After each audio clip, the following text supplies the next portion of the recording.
Luna is studying a very specific gene therapy called Ixo-vec, which is an intravitreal gene therapy given as an in-office injection into the eye, into the vitreous cavity, which provides continuous intraocular aflibercept production. And among the 115 patients treated to date, we have seen strong and consistent efficacy at controlling exudative disease activity, but we've also seen notable levels of intraocular inflammation. And in that context, Luna was designed to evaluate lower doses of the gene therapy and also to evaluate enhanced steroid prophylactic regimens. So specifically 60 patients with wet AMD, all pre-treated, most of them extensively pre-treated with wet AMD, were randomized to one of 4 steroid prophylactic regimens and given a single injection of Ixo-vec, the gene therapy, which was either a dose of 6E10 or 2E11.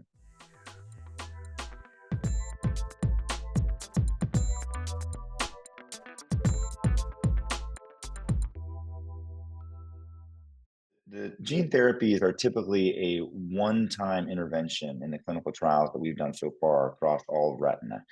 So in this case, it's a single injection into the eye. And Luna dosing was based on analysis of the OPTIC data.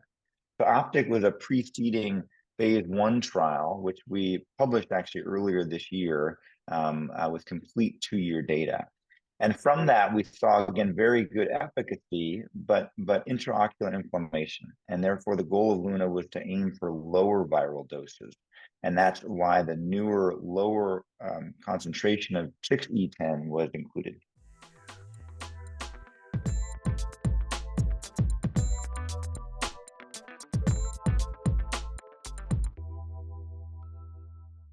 The number one thing that we're looking at in these wet AMD trials with gene therapy is how many patients can remain injection-free and still do well after the enrollment. Because again, the patients that were enrolled were overall heavily pre-treated, right? They had 3 mean years since AMD diagnosis.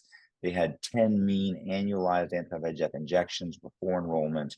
And then at baseline, their visual acuity is about 20/40 and CST was 350 microns.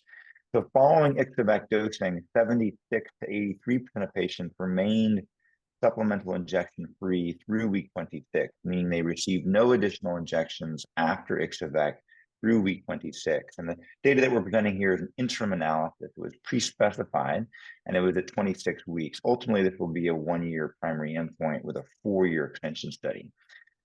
The other way to think about that is that this is a 90 to 95% reduction in treatment frequency following Ixo-vec with a mean of 0.5 to 1 annualized injection following Ixo-vec dosing through week 26. That's the retreatment frequency, which was quite good in this trial through week 26. The other parts of the puzzle to consider are visual acuity and anatomy. So visual acuity and CST appeared stable with minor fluctuations through week 26, and then maybe most meaningfully from an anatomic perspective, and really demonstrating the strong anatomic control achieved in this trial through week 26. Is if you look at a subpopulation of patients at baseline with CST of greater than 300 microns, we saw CST stability through week 26, actually with a reduction in CST of 30 microns at week 26.